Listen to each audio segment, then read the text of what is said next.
যেমন ধরেন, সে যুগের মানুষ যখন কোরআন নাজিল হয়, কোরআন নাজিলের যুগের মানুষ আল্লাহকে বাদ দিয়ে বিভিন্ন দেবদেবীর পূজা করত। লাত, মানাত, উজ্জা, হুবাল, এই সকল মূর্তিগুলোর পূজা করার, এই সকল মূর্তি দেবদেবতাগুলোর কথা কোরআন এবং হাদিসের মধ্যে উল্লেখিত হয়েছে। সুতরাং লাত, মানাত, উজ্জা এবং হুবাল এই সকল দেবতাগুলোর যখন পূজা করা হলো, ইবাদতের মালিক ছিলেন একমাত্র আল্লাহ। আল্লাহকে বাদ দিয়ে যখন কোনো মানুষ লাত মূর্তির পূজা করলো, তখন লাত মূর্তিকে বলা হয় তাগুত। আল্লাহকে বাদ দিয়ে যখন মানাত, উজ্জা, হুবালের পূজা করা হলো, তখন মানাত, উজ্জা, হুবাল এগুলো হচ্ছে তাগুত। কারণ ইবাদতের মালিক একমাত্র কে? তো যেই ইবাদত একমাত্র আল্লাহর জন্য হওয়ার কথা, সেই ইবাদতটা যখনই মানুষ আল্লাহকে বাদ দিয়ে লাতের জন্য করলো, তখন লাত হয়ে গেল তাগুত। আল্লাহর জন্য ইবাদত হওয়ার কথা, আল্লাহকে বাদ দিয়ে যখন মানাত, উজ্জা, হুবালের জন্য মানুষ ইবাদত করলো, তখন মানাত, উজ্জা, হুবাল হয়ে গেল তাগুত। আজকের বর্তমান যুগে মানুষ লাত, মানাত, উজ্জা, হুবালের পূজা করে না। এখনকার যুগে মানুষ পূজা করে, কেউ কখনো দুর্গার মূর্তির পূজা করে, কখনো সরস্বতীর পূজা করে, কখনো কালীর পূজা করে, এই সকল দেব দেবতার পূজা করে। কথা বলে ঠিক কিনা? আল্লাহকে বাদ দিয়ে যখন মানুষ দুর্গার পূজা করলো, তখন দুর্গাকে বলা হয় তাগুত। আল্লাহকে বাদ দিয়ে যখন মানুষ কালীর পূজা করলো, তখন কালীকে বলা হয় তাগুত। আল্লাহকে বাদ দিয়ে যখন মানুষ সরস্বতীর পূজা করলো, তখন সরস্বতীকে বলা হয় তাগুত। কথাটা পরিষ্কার হলো? তাগুত কাকে বলা হয়? তাগুত বলা হয় যেই মর্যাদাটা আল্লাহর জন্য নির্ধারিত, যেই আসনটা আল্লাহর জন্য নির্ধারিত, সেই আসনে আল্লাহকে বাদ দিয়ে যদি অন্য কাউকে বসানো হয়, তাকেই বলা হয় তাগুত। এই জন্য আল্লাহর মর্যাদায় অন্য কাউকে ভাগ বসানো যাবে, আল্লাহর আসনে অন্য কাউকে বসানো যাবে না। এটাকেই বলা হয় তাওহীদ। এটাকে কি বলা হয়? কি বলা হয়? তাওহীদ বলা হয়, একত্ববাদ বলা হয়। এই একত্ববাদ এবং তাওহীদ, এটা হলো ঈমানের গোড়া, এটা হলো ঈমানের শেকড়। ঈমানের সবচেয়ে গুরুত্বপূর্ণ অংশই হলো তাওহীদ। তবে এতক্ষণ আমি যেই তাওহীদ আপনাদেরকে বোঝালাম, এই তাওহীদটা হলো তাওহীদ ফিল ইবাদাহ। ইবাদতের মধ্যে আল্লাহর একত্ববাদ। কারণ ইবাদতের একমাত্র মালিক কে? আবার জোরে বলেন, ইবাদতের একমাত্র মালিক কে? এটা হলো তাওহীদ ফিল ইবাদাহ। ইবাদতের মধ্যে আল্লাহর একত্ববাদ। এই ইবাদতের মধ্যে আল্লাহর একত্ববাদকে মানতে হবে। আর না হলে একজন মানুষ ঈমানদার থাকতে পারে না। ইবাদতের মধ্যে আল্লাহর সঙ্গে অন্য কাউকে যদি বিন্দু মাত্র অংশীদারিত্ব দান করে, সেই ব্যক্তি আর কিছু হলেও হতে পারে, ঈমানদার হতে পারে না। হাজী হতে পারে, গাজী হতে পারে, পাজি হতে পারে, কিন্তু ঈমানদার হতে পারে না। মুমিন এবং মুসলমানদের পরিচয় তুলে ধরেছেন। সেই সঙ্গে ঈমানের জন্য অত্যন্ত গুরুত্বপূর্ণ, অপরিহার্য একটা বৈশিষ্ট্যের কথাও আল্লাহ উল্লেখ করেছেন। আমি আপনাদের সম্মুখে কোরআনে কারীমের এই আয়াতকে সামনে রেখে আমাদের করণীয় এবং বর্জনীয় কিছু বিষয় আলোকপাত করার চেষ্টা করব। আপনারা যারা বিভিন্নভাবে আমার আলোচনা শুনেছেন বা শুনে থাকেন, আমার আলোচনার সাথে আপনাদের যাদের পরিচয় আছে, আপনারা জানেন যে আমি সাধারণত একটা বিষয়ে আমার আলোচনার মধ্যে ফোকাস করে থাকি বেশি, এবং আমার আলোচনায় ঘুরে ফিরে সেই বিষয়টা আসে। সেটা হলো রাষ্ট্র এবং রাজনীতির সাথে সংশ্লিষ্ট ইসলামের বিধানগুলো।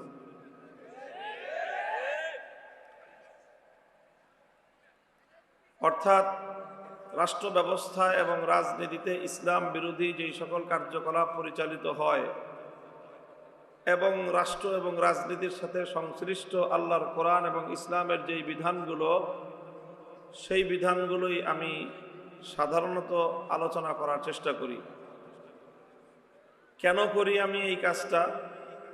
আমি জানি এবং আপনারাও উপলব্ধি করেন যে এই জাতীয় আলোচনা করাটা এটা শখের কোনো বিষয় না, বরং এটা ঝুঁকির বিষয়। এই কথাগুলো বলতে গেলে সমাজের অনেক মানুষের সাথে আমাদের একটা বিরোধ তৈরি হয়, অনেক মানুষ আমাদেরকে অপছন্দ করেন, অনেক মানুষের সাথে শত্রুতার সৃষ্টি হয়। এই সবগুলো জেনে বুঝেও এই কথাগুলি আমরা এজন্যই বলি, কারণ হলো আমার ব্যক্তিগত অ্যানালাইসিস যে বর্তমান মুসলিম সমাজে মুসলমানদের ঈমান ধ্বংস হওয়ার যত কারণ রয়েছে তার মধ্যে সবচেয়ে বড় কারণ হলো প্রচলিত রাজনীতি।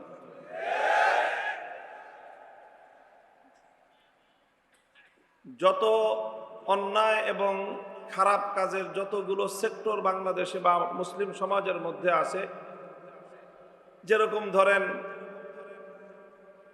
মানুষের মধ্যে সন্ত্রাস আছে, চুরি ডাকাতি, তারপরে মাদক, নেশাদ্রব্য, গান বাজনা, সিনেমা নাটক, অশ্লীলতা, যত কিছু আছে এগুলোর মাধ্যমে মানুষের আমল নষ্ট হয়। কি নষ্ট হয়? আমল নষ্ট হয়। সন্ত্রাসী যারা মানুষের জানমালের নিরাপত্তা বিঘ্নিত করে, সন্ত্রাস করা এটা একটা বড় ধরনের খারাপ কাজ, জঘন্যতম পাপ, তবে এটার দ্বারা মানুষের আমল নষ্ট হয়। মাদক এবং নেশা জাতীয় দ্রব্যের সয়লাবে সমাজ ধ্বংস হয়ে যাচ্ছে, এটা একটা পাপ কাজ, এটার দ্বারা মানুষের আমল নষ্ট হয়। জেনা ব্যভিচার এগুলো জঘন্য অশ্লীল কাজ, এগুলোর দ্বারা মানুষের আমল নষ্ট হয়। সুদ ঘুষ দুর্নীতি এগুলো জঘন্য পাপের কাজ, এগুলোর দ্বারা মানুষের আমল নষ্ট হয়। এই সবগুলির দ্বারা মানুষের আমল নষ্ট হয়। আর রাজনীতির এমন কিছু বিষয় আছে সেগুলোর দ্বারা মানুষের ঈমান নষ্ট হয়। সারা দুনিয়ার সমস্ত মানুষের আমল নষ্ট হলে যত ক্ষতি, একজন মানুষের ঈমান নষ্ট হলে তার চেয়ে বেশি ক্ষতি। এই জন্য মানুষের ঈমান যদি রক্ষা করা যায় তারপরে সে না আমলের বিষয়। ঈমান হলো আমলের বুনিয়াদ। যদি কারো ঈমান না থাকে, হাজার আমলের কানাকড়ি পরিমাণ কোনো মূল্য নেই। ঈমান ছাড়া সারা জিন্দেগি হজ করলে এক হজেরও কোনো এক পয়সার দাম নাই। ঈমান ছাড়া লক্ষ রাকাত নামাজ পড়লেও এক রাকাত নামাজের কোনো সওয়াব নাই। ঈমান ছাড়া সারা জিন্দেগি রোজা রাখলেও সেই রোজার কোনো ভ্যালু নাই। ঈমান ছাড়া সারা দুনিয়া দান সদকা করে দিলেও সেই দান সদকা আল্লাহর নিকট এক পয়সার সওয়াব আনবে না। এই জন্য মুহতারাম হাজিরিন, আমাদের প্রথম দায়িত্ব এবং কর্তব্য হলো নিজেদের ঈমানকে খাঁটি করা। হাদিসের মধ্যে আল্লাহ রাসূল সাল্লাল্লাহু আলাইহি ওয়াসাল্লামের বর্ণনা প্রসিদ্ধ রয়েছে, আখলিস দীনাকা ইয়াকফিকাল আমালুল কলিল, আখলিস দীনাকা ইয়াকফিকাল আমালুল কলিল। আমাদের নুরানি মক্তবে ছাত্ররা এই হাদিসটা পড়ে এবং মানুষকে শোনায়, তোমার ঈমানকে খাঁটি করো, অল্প আমলই নাজাতের জন্য যথেষ্ট হইবে। এই জন্য ঈমান খুব গুরুত্বপূর্ণ বিষয়। আর আমাদের মুসলিম সমাজে বর্তমানে ঈমান ধ্বংস করার জন্য ইসলাম বিরোধী, মুসলিম বিরোধী পাশ্চাত্য শক্তি, ইহুদি এবং খ্রিস্টানরা দীর্ঘদিন পর্যন্ত তারা অ্যানালাইসিস করে এই এমন রাজনৈতিক মতবাদ মুসলমানদের মধ্যে প্রবিষ্ট করে দিয়েছে যে রাজনীতির নামে মানুষ রাজনীতি করবে, আর ভিতর দিয়ে মানুষের ঈমান আকীদা ধ্বংস হয়ে মানুষ বেঈমানে পরিণত হবে। এখন সেই ঈমান বিধ্বংসী রাজনীতির বিরুদ্ধে কথা বলতে গেলে একদল মানুষ আমাদের ব্যাপারে ক্ষিপ্ত হয় আর বলে যে হুজুররা ওয়াজ মাহফিলে বসে রাজনীতি করে। খুব ভালো করে বুঝবেন, ওয়াজ মাহফিলে আমরা রাজনীতি করি না। রাজনীতি করার প্রয়োজন আমাদের ওয়াজ মাহফিলের মধ্যে নাই। রাজনীতি করার জন্য আমাদের মানুষ কথা শুনবার জন্য মানুষের আগ্রহ এমনিতেই আছে। আমরা রাজনীতি মাহফিলে, ওয়াজ মাহফিলে রাজনীতি করি না, তবে রাজনীতির ওই সকল কথাগুলোর মুখোশ আমরা জাতির সামনে উন্মোচন করা নিজেদের ইমানি দায়িত্ব মনে করি। রাজনীতির যেই সকল কথার মাধ্যমে মানুষের ইমান এবং আকীদা ধ্বংস হয়, সেগুলো যদি ওলামায়ে উম্মত না বলে, কিয়ামতের দিন আল্লাহ পাক রব্বুল আলামিনের কাছে তাদেরকে জবাবদিহিতার কাঠগড়ায় দাঁড়িয়ে যেতে হবে।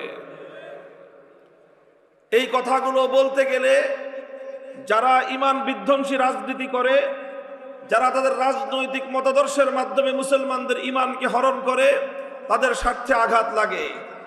আর যখনই তাদের স্বার্থে আঘাত লাগে তখন তারা আমাদের কণ্ঠরুদ্ধ করে দিতে চায়, তারা আমাদের কণ্ঠ স্তব্ধ করে দিতে চায়, তারা নানাভাবে আমাদের এই আওয়াজকে বন্ধ করে দিতে চায়। আমরাও পরিষ্কার শপথ নিয়ে মাঠে নেমেছি, স্পষ্ট ভাষায় বলতে চাই, আল্লাহর কোরআনের এই কথাগুলো আমার জাতির ঈমানকে হেফাজত করবার জন্য এ কথা আমরা বলবো, বলছি, বলতে থাকবো। জীবন থাকবে কি থাকবে না পরোয়া করবার সময় না।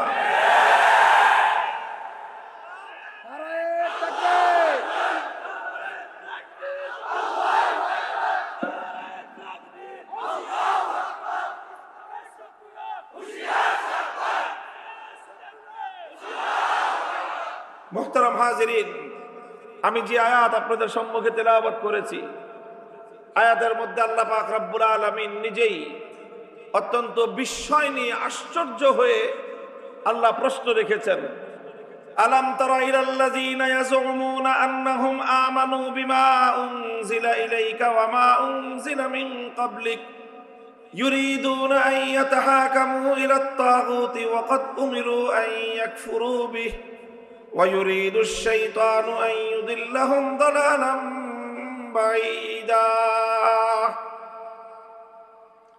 আল্লাহ বলেন যে তোমরা কি এক শ্রেণীর মানুষকে দেখেছো? প্রশ্ন আল্লাহ পাকের, এবং আল্লাহ পাকের একটা বিস্ময়, আল্লাহর আশ্চর্যবোধ যে তোমরা কি এক শ্রেণীর মানুষকে দেখেছো? ইয়াজউমুনা আন্নাহুম আমানু, তারা দাবি করে যে তারা নাকি ঈমানদার। এটা আল্লাহ বলতেছেন, তারা দাবি করে তারা নাকি ঈমানদার, অথচ ইউরিদুনা আন ইয়াতাহাকামু ইলাত তাগুত, নিজেদেরকে একদিকে তারা ঈমানদার বলে দাবি করে, অপরদিকে তারা তাগুতের কাছে বিচার চায়, তাগুতের সিদ্ধান্ত মানে, তারা তাগুতের ফয়সালা মানে। আল্লাহর কোরআনের এই আয়াতের স্পষ্ট মর্ম হলো, যারা তাগুতের কাছে বিচার চায়, তাগুতের ফয়সালা মানতে চায়, যারা তাগুতের সিদ্ধান্ত মানতে পারে, আমার আল্লাহর কোরআনের স্পষ্ট মর্ম হলো, কোরআনের স্পষ্ট ঘোষণা হলো, তারা আর কিছু হলেও ঈমানদার হতে পারে না, ঈমানদার হতে পারে না। তাগুতকেও বিশ্বাস করবে, তাগুতকেও আনুগত্য করবে, আবার ঈমানদার হবে, এই দুটো কশ্চিনকালেও একত্রিত হতে পারে না। আসমান আর জমিন যেমন একত্রিত হতে পারে না, রাত আর দিবস যেমন এক সময় একত্রিত হতে পারে না, আলো আর অন্ধকার যেরকম এক জায়গায় জমা হতে পারে না, ঠিক তদ্রূপ ভাবে তাগুতের উপর বিশ্বাস এবং আল্লাহর উপর ঈমান একত্রিত হতে পারে না। কোরআনের জায়গায় জায়গায় আল্লাহ পাক এই কথাগুলো পরিষ্কার করেছেন। কোরআনে কারীমের সূরা বাকারার মধ্যে আল্লাহ বলেছেন, ক্বাদ তাবায়্যানার রুশদু মিনাল গাই ফামান ইয়াকফুর বিত-তাগুতি ওয়া ইউমিন বিল্লাহি ফাকাদ ইসতামসাকা বিল উরওয়াতিল উসকা। আল্লাহ বলেন, ক্বাদ তাবায়্যানার রুশদু মিনাল গাই, কোনটা হেদায়েতের পথ, কোনটা বিভ্রান্তির পথ, কোনটা আলোর পথ আর কোনটা অন্ধকারের পথ, তাবায়্যানা, দিবালোকের ন্যায় পরিষ্কার। ফামান ইয়াকফুর বিত-তাগুতি ওয়া ইউমিন বিল্লাহ, যে ব্যক্তি তাগুতকে অস্বীকার করবে অতঃপর আল্লাহর উপর ঈমান আনয়ন করবে, সেই ব্যক্তি একমাত্র নিজের মুক্তির রাস্তা স্পষ্টভাবে ধারণ করলো। মুক্তির পথ, নাজাতের পথ যদি কেউ ধারণ করতে চায়, আল্লাহর কোরআন বলতেছে শুধুমাত্র আল্লাহর উপর ঈমান আনাই যথেষ্ট নয়, বরং তার আগে তাগুতকে অস্বীকার করতে হবে। আগে বলেছেন ফামান ইয়াকফুর বিত-তাগুত, তারপরে বলেছেন ওয়া ইউমিন বিল্লাহ। আগে তাগুতকে অস্বীকার করতে হবে, আগে তাগুতকে বর্জন করতে হবে, আগে তাগুতকে লাঠি মারতে হবে, আগে তাগুতকে বর্জন করতে হবে, পরিহার করতে হবে, এরপর আল্লাহর ঈমানকে বক্ষে ধারণ করতে হবে, তবেই কেবলমাত্র মুক্তি পাওয়া সম্ভব। অন্যত্র আল্লাহ বলেছেন, আল্লাযীনা আমানু ইউকাতিলুনা ফী সাবিলিল্লাহ ওয়াল্লাযীনা কাফারু ইউকাতিলুনা ফী সাবিলিত তাগুত। যারা ঈমানদার তারা আল্লাহর পথে লড়াই করে, যারা বেঈমানের দল তারা তাগুতের পথে লড়াই করে। হক এবং বাতিলের লড়াই অনিবার্য। আল্লাহর অনুসারী যারা তারা আল্লাহর পথে লড়বে, যারা তাগুতের অনুসারী তারা সবসময় আল্লাহর বিরুদ্ধে এবং আল্লাহর দলের বিরুদ্ধে লড়াই করে। তুমি আল্লাহর প্রতিদ্বন্দ্বীর অনুসারী হয়ে কোশ্চিন কেন আল্লাহর দলের সদস্য হতে পারো না? যারা আল্লাহর দলের সদস্য, যারা আল্লাহর অনুসারী, তারা কোনোদিনও তাগুতের অনুসারী হতে পারে না। পথ দুটো ভিন্ন দিকে চলে গেছে, দুই পথে একসঙ্গে চলা সম্ভব নয়। মুহতারাম হাজিরিন, আমি অনেকক্ষণ ধরে কোরআনে কারীমের একটার পর একটা আয়াত তেলাওয়াত করলাম, আর আপনাদেরকে একটা বিষয় উপস্থাপন করে বোঝানোর চেষ্টা করলাম। সেটা হলো আল্লাহর উপর ঈমান আনতে গেলে, আল্লাহর উপর ঈমান গ্রহণযোগ্য হতে হলে আমাদেরকে তাগুতের পথ বর্জন করতে হবে, তাগুতের পথ পরিহার করতে হবে, তাগুতকে অস্বীকার করতে হবে। এখন স্বাভাবিকভাবেই আপনাদের মনের মধ্যে এতক্ষণে প্রশ্ন জেগে থাকবে যে এত কথা হুজুর বলতেছে, কিন্তু তাগুতটা কি জিনিস সেটা তো আগে পরিচয় করাবে। এটা হয়তো আপনাদের মনের মধ্যে প্রশ্ন। এটা আমি ইচ্ছা করেই করছি। আমরা শিক্ষক মানুষ, বুঝতে পেরেছেন? আমাদের শিক্ষার দুইটা স্তর। একটা হলো মানে প্রতিষ্ঠানের ভিতরে সীমিত ছাত্রদেরকে পড়াই, এটা হলো এক ধরনের শিক্ষা, শিক্ষকতা। আরেকটা হলো একটু বড় পরিসরে মাহফিলগুলোর মধ্যে আমরা আমাদের শ্রোতাদেরকে পড়াই। আপনারা মনে করেন না যে আমি আপনাদের সবাইকে আমার ছাত্র দাবি করব, দরকার নাই। তবে আমি আপনাদেরকে দ্বীনের একটা শিক্ষা আপনাদের সামনে উপস্থাপন করতে চাই। তো আমি এতক্ষণ পর্যন্ত তাগুতের সম্পর্কে অনেকগুলো আয়াত এবং অনেকগুলো কথা আপনাদের সামনে উপস্থাপন করলাম, কিন্তু তাগুতের পরিচয় এখন আপনাদের কাছে দেই নাই, এজন্য যেন আপনাদের মন থেকেই প্রশ্নটা উত্থাপিত হয়, মনের মধ্যে প্রশ্ন জাগে যে হুজুর তাগুতটা কি? আপনাদের মনে কি প্রশ্ন তৈরি হয়েছে যে তাগুত কি জিনিস? এই প্রশ্ন যদি তৈরি হয়ে থাকে তাহলে এখন আমি জবাব দিব, তাহলে আপনার হৃদয়ঙ্গম হবে, মনের মধ্যে কথাটা ভালো করে অনুধাবন হবে ইনশাআল্লাহ। মুহতারাম হাজিরিন, কোরআনে কারীমের মধ্যে অসংখ্য জায়গায় এই তাগুত শব্দটা আল্লাহ পাক ব্যবহার করেছেন। এই জন্য যারা কোরআন নিয়ে আলোচনা করেছেন, তাফসীর করেছেন, তাফসীর লিখেছেন, যারা কাদিমান ওয়া হাদিসান, সর্বযুগের সকল তাফসীর কারক, সকল কোরআনের ব্যাখ্যাতাগণ তাগুত শব্দের সংজ্ঞা দিয়েছেন এবং তাগুতের পরিচয় তুলে ধরেছেন। তাদের সকল বক্তব্যগুলোকে আমি সামারাইজ করে এর সার সংক্ষেপ যদি আমার নিজের ভাষায়, আমাদের বোধগম্য সহজ ভাষায় যদি আমি আপনাদের সামনে ব্যক্ত করতে চাই, তাহলে যেইভাবে তাগুতের পরিচয় দেওয়া সম্ভব সেটা হলো এই যে তাগুত বলা হয় যে আল্লাহ পাক রব্বুল আলামিনের নির্ধারিত আসনে, আল্লাহ পাকের জন্য নির্ধারিত যেই মর্যাদা, আল্লাহর জন্য নির্ধারিত যেই আসন, আল্লাহর সেই নির্ধারিত মর্যাদায়, আল্লাহর জন্য নির্ধারিত সেই আসনে যদি অন্য কাউকে বসানো হয় তাহলে তাকেই বলা হয় তাগুত। এটা খুব সংক্ষেপ এবং সিম্পল কথা। এটাকে আমি আপনাদের সামনে দৃষ্টান্তের মাধ্যমে, উপমা দিয়ে আমি আপনাদের সামনে ক্লিয়ার করতেছি, পরিষ্কার করতেছি, যেন আপনারা এবং আমরা সকলেই বুঝতে পারি। আল্লাহ তৌফিক দান করেন। যেমন ধরেন, প্রশ্নের জবাব দেন আপনারা, বলেন তো এই মহাবিশ্বের মধ্যে ইবাদতের উপযুক্ত একমাত্র কে? সন্দেহ আছে কোনো? এই মহাবিশ্বের মধ্যে আসমান থেকে জমিন পর্যন্ত সকল জগৎ সমূহের মধ্যে মানব দানব যা কিছু আছে সমগ্র মানব জাতির জন্য, সমস্ত মাখলুকাতের জন্য, এই কুল কায়নাতের জন্য ইবাদতের উপযুক্ত একমাত্র কে? ইবাদতের একমাত্র উপযুক্ত হলেন আল্লাহ। আল্লাহ ছাড়া অন্য কেউ এক বিন্দু পরিমাণ ইবাদতের উপযুক্ত নয়, এবং এই ইবাদতের মধ্যে আল্লাহ ছাড়া অন্য কারো বিন্দু পরিমাণ কোনো শিরকত এবং অংশীদারিত্ব নাই। কথা ঠিক কিনা? তাহলে ইবাদতের উপযুক্ত একমাত্র আল্লাহ। ইবাদত পাবেন একমাত্র কে? ইবাদত হবে একমাত্র কার জন্য? ইবাদতের মালিক একমাত্র কে? এখন আল্লাহকে বাদ দিয়ে যদি অন্য কারো ইবাদত করা হয়, আল্লাহকে বাদ দিয়ে যদি অন্য কারো পূজা করা হয়, তাহলে দেখেন ইবাদত হওয়ার কথা একমাত্র কার জন্য? তাহলে মাবুদ হবেন একমাত্র কে? তো মাবুদ হওয়ার এই যে মর্যাদাটা, মাবুদ হওয়ার এই যে আসনটা, এই আসনটা নির্ধারিত কার জন্য? এখন সেই আল্লাহর জায়গায় যদি আপনি আল্লাহ ছাড়া অন্য কাউকে কেউ মাবুদ বানায়, অন্য যে কোনো বস্তুকে, যে কোনো ব্যক্তিকে আল্লাহর পরিবর্তে মাবুদ বানানো হবে, তাহলে আল্লাহর নির্ধারিত আসনে, আল্লাহর জন্য নির্ধারিত সংরক্ষিত স্থানে আরেকজনকে বসানো হলো কি হলো না?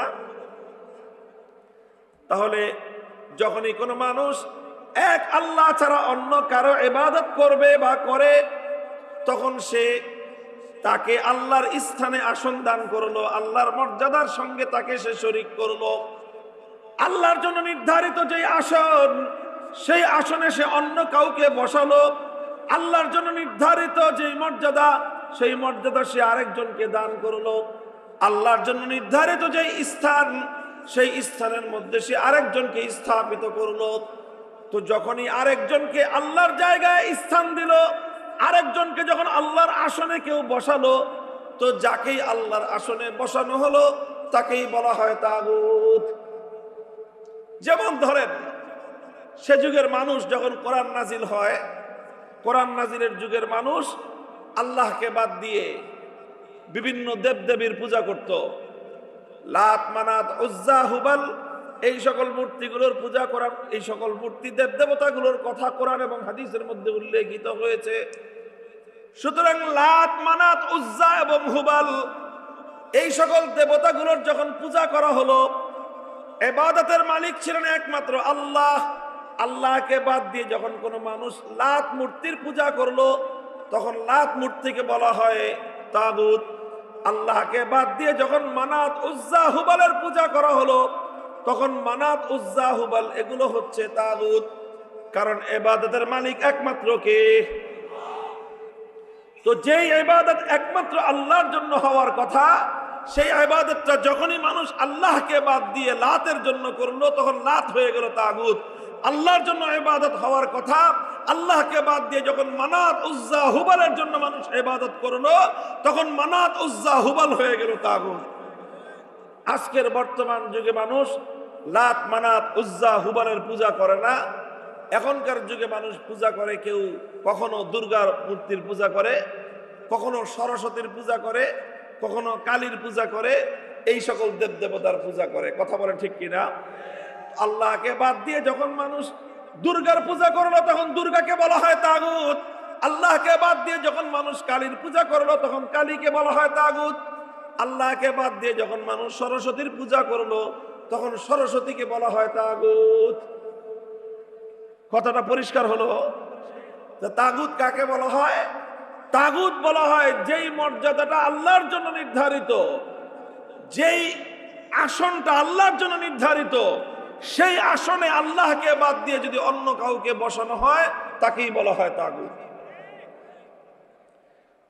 এই জন্য আল্লাহর মর্যাদায় অন্য কাউকে ভাগ বসানো যাবে, আল্লাহর আসনে অন্য কাউকে বসানো যাবে না।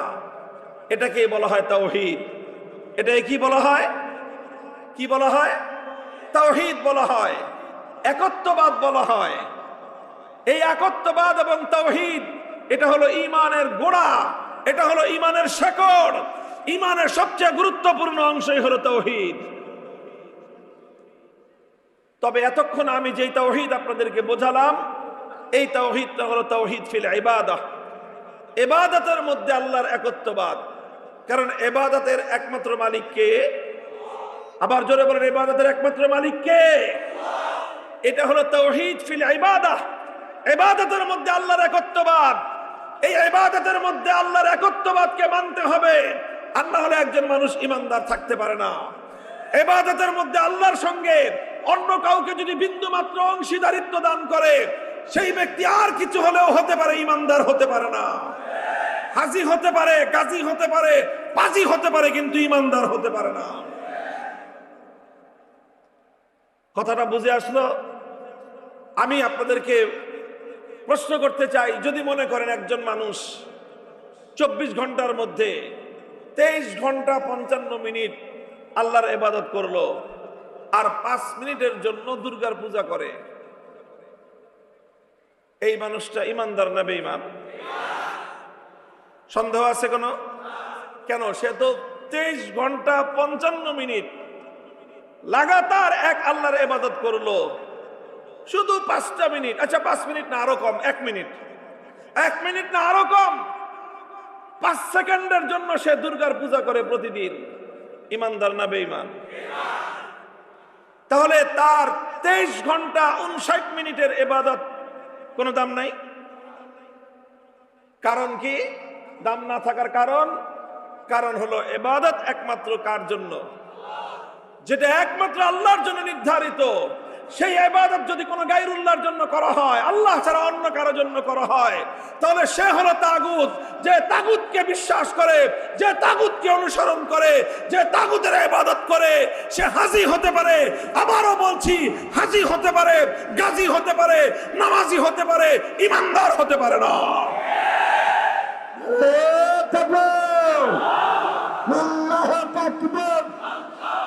আল কোরআনের আলোক, আল হাদিসের আলোক,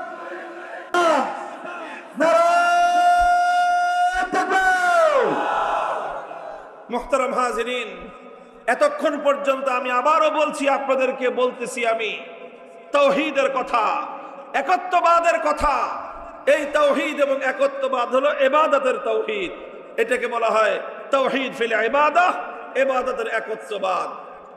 এবার শুনেন, ইবাদতের মধ্যে যেরকম আল্লাহর একত্ববাদকে মানতে হয়, আল্লাহকে এক এবং অদ্বিতীয় মানতে হয়, ইবাদতের মালিক যেমন একমাত্র কে, ঠিক তদ্রূপ তাওহীদের আরেকটা অংশ আছে, সেটাকে বলা হয় আসমান এবং জমিনের মধ্যে, কুল কায়নাতের মধ্যে মানুষের জন্য এবং মাখলুকাতের জন্য আইন তৈরি করবার, বিধান তৈরি করবার চূড়ান্ত ক্ষমতা একমাত্র আল্লাহর। এটাকে বলা হয় তাওহীদ ফিল হাকিমিয়াহ। এটা হলো আইন তৈরি করবার তাওহীদ। ওটা ছিল ইবাদতের তাওহীদ, আর এটা হলো আইন তৈরি করবার তাওহীদ। ইবাদতের মধ্যে আমার আল্লাহ যেমন এক এবং অদ্বিতীয়, আইন এবং বিধান তৈরি করবার ক্ষেত্রে আমার আল্লাহ এক এবং অদ্বিতীয়। ইবাদতের মধ্যে আল্লাহর সঙ্গে অন্য কাউকে শরীক করলে যেরকম একজন মানুষের ঈমান থাকতে পারে না, আইন তৈরি করবার ক্ষেত্রে, বিধান তৈরি করবার ক্ষেত্রে, এই ক্ষেত্রেও যদি কেউ আল্লাহর সঙ্গে অন্য কাউকে শরীক করে, তারও ঈমান থাকতে পারে না, সেও স্পষ্ট মুশরিক এবং বেঈমান। নারে তাকবীর, লিল্লাহি তাকবীর, আল কোরআনের আলোক, আল হাদিসের আলোক, আমার নেতা তোমার নেতা, লিল্লাহি তাকবীর। এই জন্য তাওহীদ মানতে হবে, একত্ববাদের বিশ্বাস হৃদয়ে স্থান দিতে হবে, হৃদয়ের গভীর থেকে আল্লাহর একত্ববাদকে ধারণ করতে হবে। সেই একত্ববাদ যেরকম ইবাদতের ক্ষেত্রে মানতে হবে, হাকিমিয়াতের ক্ষেত্রে মানতে হবে, বিধানের ক্ষেত্রে মানতে হবে, আইনের ক্ষেত্রে মানতে হবে। সকল জায়গায় আল্লাহ পাকের একত্ববাদ এবং তাওহীদকে মানলে একজন মানুষ ঈমানদার হতে পারে।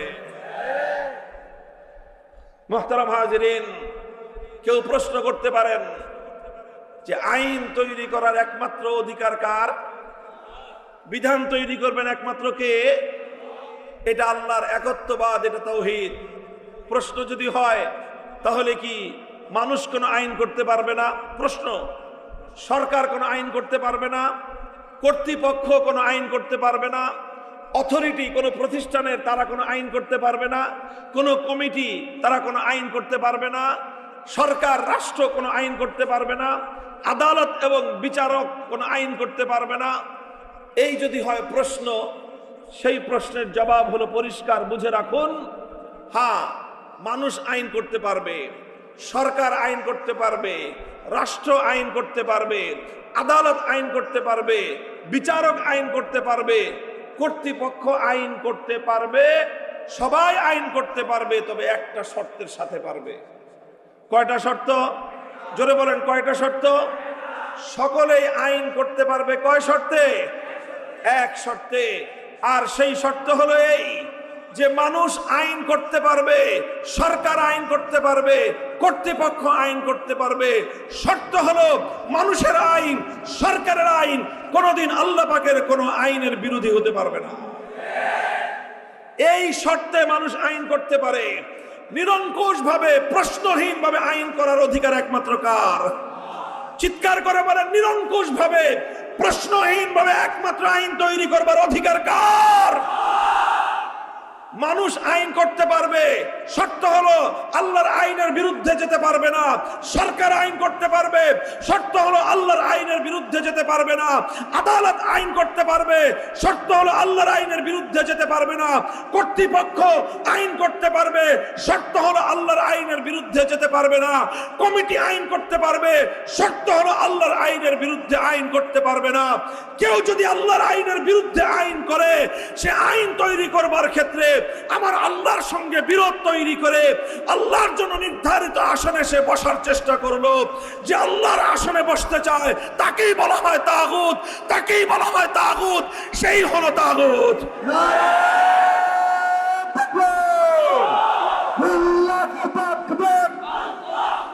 আল্লাহর আইন চান, সব লোকের শাসন চান। নারে তাকবীর, আল কোরআনের আলম, সংসদে আলম, আল হাদিসের আলম, লিল্লাহি তাকবীর। মুহতারাম হাজিরিন, কথাটা পরিষ্কার এই জায়গায় বুঝতে হবে। এই জায়গাটাতেই সংকট, এখান থেকেই মুসলমানের এবং মুমিনের ঈমান হরণ হয়। মুহতারাম হাজিরিন, আল্লাহর আইনের বিরুদ্ধে, আল্লাহর কোন বিধানকে যখন কোন মাখলুক চ্যালেঞ্জ করে, সেই মাখলুক কোন ব্যক্তি হোক, সেই মাখলুক কোন প্রতিষ্ঠান হোক, সেই মাখলুক কোন রাষ্ট্র হোক, এমনকি সারা দুনিয়ার সমস্ত মানুষ যদি একতাবদ্ধ হয়, 700 কোটি মানুষ যদি এক হয়ে, একমত হয়ে, ঐক্যবদ্ধ হয়ে কোন একটা আইন করে, আর সেই 700 কোটি মানুষের বানানো আইন যদি আমার আল্লাহর কোন একটা আইনের 1,00,000 কোটি ভাগের 1 ভাগের বিরোধী হয়, 700 কোটি মানুষের আইন বাতিল বলে গণ্য হবে। আমার আল্লাহর আইনই কেবলমাত্র কার্যকর থাকবে।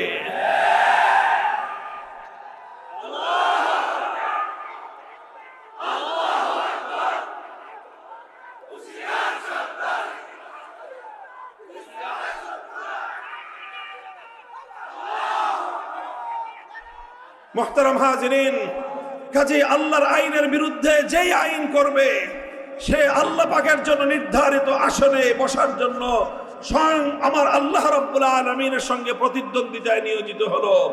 যে আল্লাহর বিরুদ্ধে আইন তৈরি করলো, সে আল্লাহকে চ্যালেঞ্জ ছুড়ে মারলো। যে আল্লাহর বিরুদ্ধে আইন তৈরি করলো, সে আল্লাহর আসমানের নিচে থেকে আল্লাহর জমিনের উপর বসবাস করে আল্লাহ পাকের নিয়ন্ত্রণাধীন এই বিশ্বে থেকে সে আমার আল্লাহর সঙ্গে বিদ্রোহ ঘোষণা করলো। এই পৃথিবীতে তার মতো জঘন্য অপরাধী দ্বিতীয় কেউ হতে পারে না।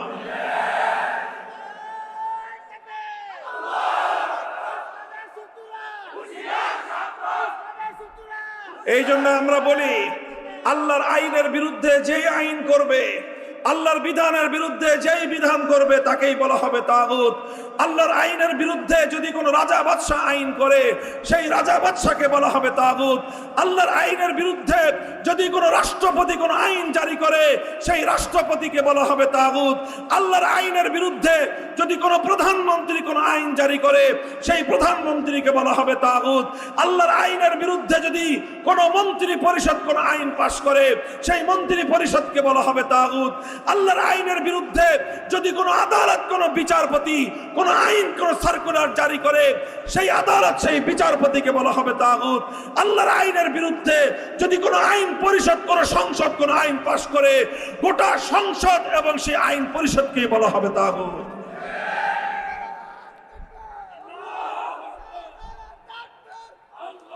মুহতারাম হাজিরিন, আমি বলেছিলাম এই জায়গাটাতে অত্যন্ত জটিল এবং স্পর্শকাতর একটা জায়গা। এই কথাগুলো বলতে গেলেই যারা তাগুতের পথে চলতে চায়, যারা নিজেদেরকে তাগুত হিসেবে প্রতিষ্ঠিত করতে চায়, যারা আল্লাহর বিরুদ্ধে আইন তৈরি করতে চায়, তাদের স্বার্থে আঘাত লাগে, তাদের স্বার্থে আঘাত লাগে। আর তখনই তারা আমাদেরকে বাধা প্রদান করতে চায়, আমাদের কথাগুলোকে স্তব্ধ করে দিতে চায়, আমাদের এই কথাগুলোকে তখন তারা রাজনীতি বলে আখ্যায়িত করতে চায়। আল্লাহর কসম খেয়ে বলি, এটা রাজনীতি নয়, এটা সেই ঈমানের কথা যে কথা বিশ্বাস না করলে কোনো মুসলমানের ঈমান থাকতে পারে না। আমি এই কথাটাও পরিষ্কার করি, আমি শুরুতেই যেমন বলেছি ওয়াজ মাহফিলগুলোতে এই ধরনের কথা, যেই কথার সঙ্গে রাষ্ট্রের সম্পর্ক, রাজনীতির সম্পর্ক, এটা এজন্যই আমাদেরকে বলতে হয় কারণ এটা শুধু রাজনীতি নয়, এটা মানুষের ঈমানের প্রশ্ন। কথা বলেন ঠিক না বেঠিক? যেই কথা না জানলে একজন মানুষ ঈমান হারা হতে পারে, মানুষকে সেই কথা জানানো আমাদের জন্য ফরজে আইন। যেই কথা না জানলে উম্মত পথহারা হয়ে যেতে পারে, যে কথা না জানলে আমার জাতি ঈমান হারিয়ে ফেলতে পারে, জাতির প্রত্যেকটা ব্যক্তির কানে কানে সেই আওয়াজ পৌঁছে দেওয়া আমাদের জিম্মাদারি, আমাদের ফরজ দায়িত্ব। কাজে এই জন্য তাগুতের দোসর যারা, তাদের কাছে ব্যাপারটা যতই অস্বস্তিকর হোক, তাগুতের দোসরদের কাছে ব্যাপারটা যতই অস্বস্তিকর হোক, ব্যাপারটাতে তারা যতই আনইজি ফিল করুক, এই কথাগুলো বললে তাদের গায়ে যতই গাত্রদাহ হোক না কেন, আমাদেরও কিছু করার নাই। আমাদেরকে জাতির ঈমান রক্ষা করার জন্য এই কথা জাতির সামনে বলতে হবে। বলতে গেলে যদি লড়াই বাঁধে, সেই লড়াইয়ের জন্য আমরা প্রস্তুত, সেই লড়াইয়ের জন্য আমরা প্রস্তুত।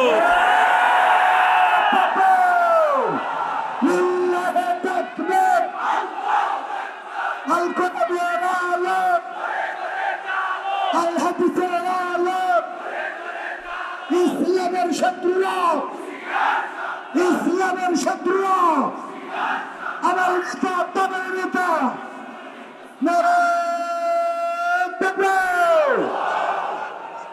আমরা মাহফিলগুলোতে মানুষের ঈমানের কথা বলবো, মানুষের আকীদার কথা বলবো, মানুষের আমলের কথা বলবো, মানুষের আখলাক এবং চরিত্রের কথা বলবো, মানুষের ব্যবসা বাণিজ্যের, মানুষের মুআমালাত মুআশারাত নিয়ে কথা বলবো।